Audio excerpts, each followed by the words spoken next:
Hi everyone, this is Tania here, and today I am sharing my mixed media project.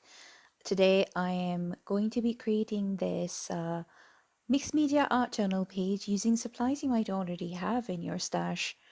Um, I am going to be focusing on the Calming Reverie stamp set, and I have created two other projects which you can see up on the Altenew blog. If you are watching on YouTube, you will find the link to the blog post in the description box below. So I'm taking the solid image from the stamp set and I am seasoning it or preparing it with an eraser so that my ink doesn't bead up on the surface. I usually like to do this with stamps that I haven't used that much or are brand new. It gives me a nice, crisper and more cleaner stamped image. So I'm going to be doing some kiss stamping. So I've stamped the bold flower image with a light blue, and then I am going over the shine like a diamond stamp pattern with tide blue, which is a darker blue, and I am pressing it onto the solid flower stamp. And what that does, it transfers the design from the shine like a diamond stamp set onto the solid flower, which I can then stamp onto my cardstock. Here you can see that the design has transferred quite nicely. It kind of makes it look like fabric, which I really like. And I am going to be continuing and stamping over the finely detailed stamp part of the flower. I really, really love this stamp set. It almost looks like antique engravings that you would find prints of. And I just love that you can quickly get such a detailed flower with just two stamps, and it's a really quick and easy process to do, and it's so easy to line up as well.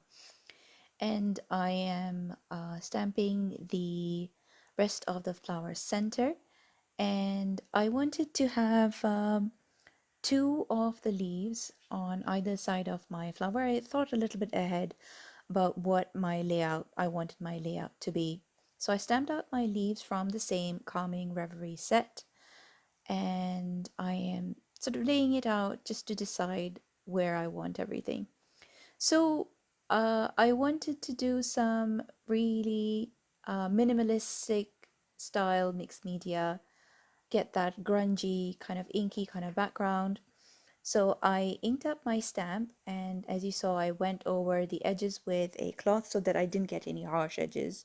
This was my second go doing this. I messed up and I got a really harsh line, which is why I then afterwards I decided to go over the edges to just soften them a little bit and just get like a distressed stamped effect. And I'm taking the stamps from the Shine Like a Diamond, the sentiments, and just I've lined them up to create my own sort of text background stamp. And I'm doing some ghost stamping. So I am stamping with one of the gray inks and then stamping off on a scrap piece of cardstock and then going over my art journal page, which is a 6 by 8 piece of thick heavyweight cardstock, and just to get touches of that text. Because I'm using dye inks will react to whatever wet media or ink is applied over the top, which you can use to your advantage to create some really fun effects. So I just took a scrap piece of plastic that I usually keep around for this smooshing, very technical, very, very technical term, um, effect to get that watercolor design. You saw how easy and effortless that was. I diluted it with some water. And here I am using an old toothbrush to add some splatters with jet black spray ink. And I am using the Mega Brush Alpha stamp set to stamp out my word create. This is a really easy alphabet stamp set to align. And I have recently been super obsessed with stamping out my sentiment and then cutting it out, as you see, by hand, just leaving a slight white border to create my own custom sentiments. I really love this look, and I've been have been using it loads in my projects. So I'm using the metallic threads, which has just been released as well. It comes with as a set of 3. You've got a lighter gold, an antique gold, and a silver. I'm using the silver to create a sort of like a nest of threads behind my flower.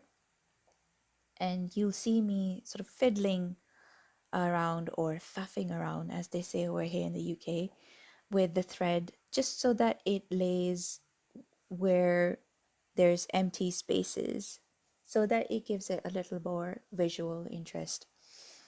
And I did stick that down with some foam tape, and I'm adding some tiny pieces of foam tape behind my sentiment as well, and sticking that over the top of the flower.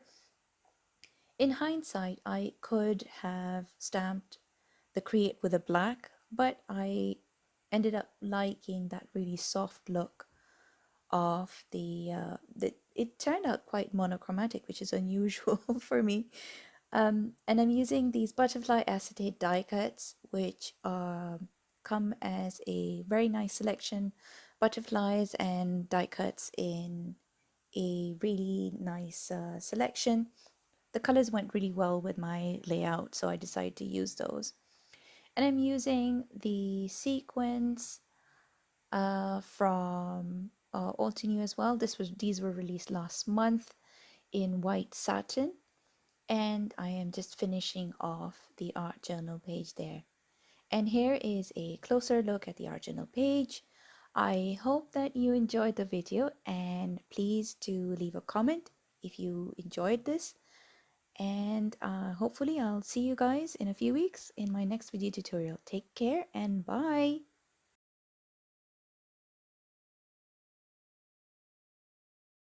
Hello there! Did that video just spark your creativity? And do you want more project ideas and inspiration videos too?